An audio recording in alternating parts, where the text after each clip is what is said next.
Other hints that are important for you to remember is the performance bands. The performance bands ensure that you are reaching yourself to the highest level that you can possibly achieve. Question your answers and see if it is a basic, superficial, detailed or comprehensive. So when you're doing trial essays and trial questions at school, make sure you see and ask your teacher, which level am I at? If I'm at basic, let's try and get to superficial. If I'm sound, let's try and get to detailed. If I'm working at a detailed level, let's work to a comprehensive level so that we can get the highest level of achievement that we possibly can. Ensure when you write down and demonstrate to the marker that you have gained knowledge over a 2-year period. Anyone can pick up an essay and anyone can pick up the HSC exam and actually do it. But what the markers want to see is that you have actually studied for 2 years. The information that you are providing to them on those essays and answers is for a 2-year period. They want you to include all the key terms and all your industry knowledge from your work placement, from the knowledge that you have actually accrued over doing your programs and doing your external, internal functions to working in the classroom, looking at all those practical experiences that you have done, all the role modelling that you have done, all the discussion times that you have actually received. It's really important to make sure that all that is compassed into the time frame that you have used to answer your questions. Another point that I've found is if you double check back to the multiple choice questions, they sometimes give you some hints of your short answer questions and actually enable you to provide you with some of the industry knowledge and terminology that's required for you. Please make sure that you allocate your time very wisely in this section. Provide 45 minutes to ensure that the questions are answered fully. Do not spend too long on any one question and never give a response that someone who has not studied the course can provide on that HSC response question. The HSC examiners require you to ensure that they see that you have studied this course for 2 years, not just picked up the essay question from someone that has not studied the course and then answered it. This does not enable the markers to see how clever you are, so you have to make sure that you show them how clever you are to answer those questions to the best of your ability. Extended response questions. In section 3, question 21 is a compulsory question to do. You will hear your teachers constantly say, question 21, make sure you do it, make sure you're aware of all the develop and update specific knowledge and industry examples that you need for this question. It is one extended response question and it is worth 15 marks. When you go into section 4, you will see that you have the choice, and I can't stress enough from where we have spoken before about only answering the one strand that you have actually studied. So if you have studied commercial cookery, you will answer question 22. If you have studied food and beverage, you will answer question 23. And if you have studied accommodation services, you will answer question 24. Your teachers will constantly say to you, you are answering question 21 and question 22. Or your teacher could be saying to you, you're answering question 21 and 23, or 21 and 24. Now in question 21, I've got an example here for you. It states, as I said, 15 marks.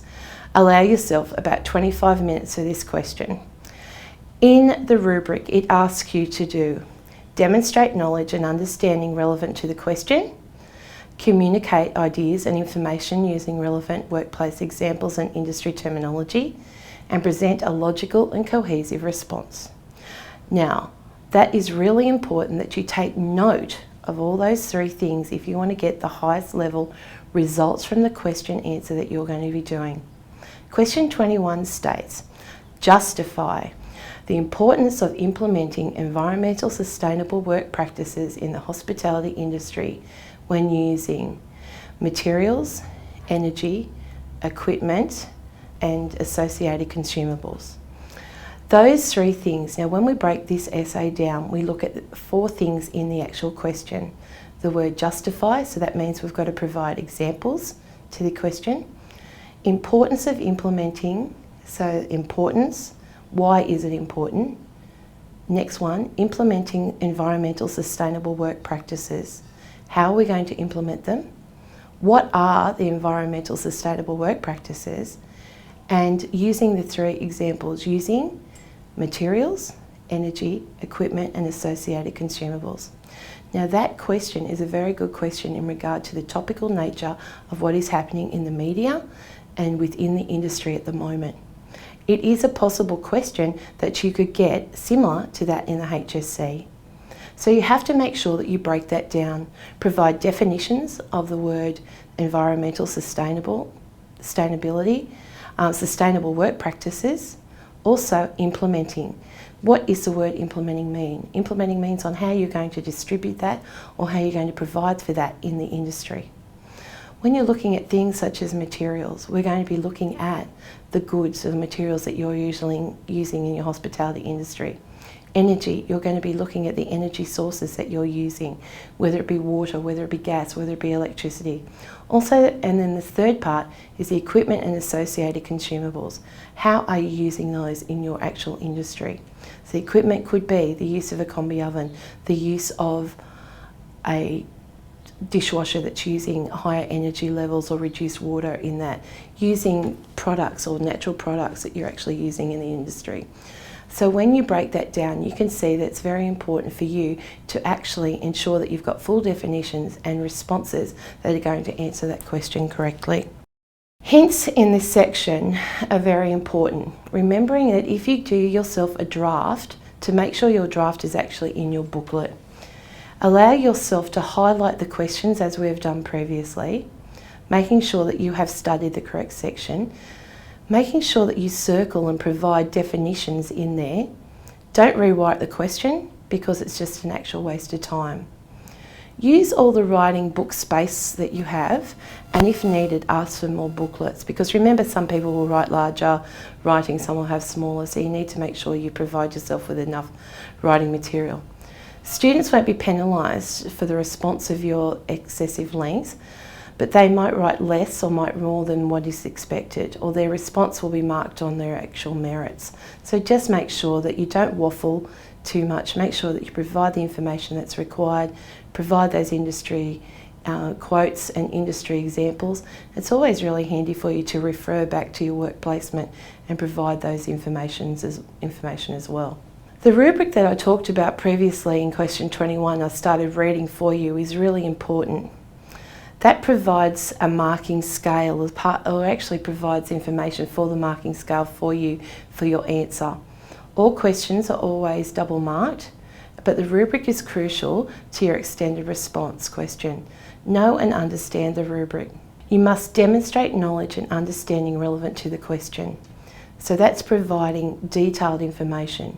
You must communicate your ideas and the information using relevant workplace examples and industry terminology. So where it says workplace examples, remember, all of you have done 70 hours workplace to be able to ensure that you have met the requirements of the Board of Studies. Once you've done that, in those 70 hours, you have got a multitude of work placement examples that you can actually put down. It's very, very important that you put down what you know and what you have seen and what you have done. Bring it back, bring your information back to the rubric at all times. Ensure that, again, your industry terminology is there. Remember, the rest of the exam has got some actual references for you to use. And present in a logical and cohesive response. Remember that the person that is reading this needs to know and needs to understand that you are logically answering that question and that they can actually understand what is actually happening. Make sure that you reread that, and if you need to, add extra information into that area.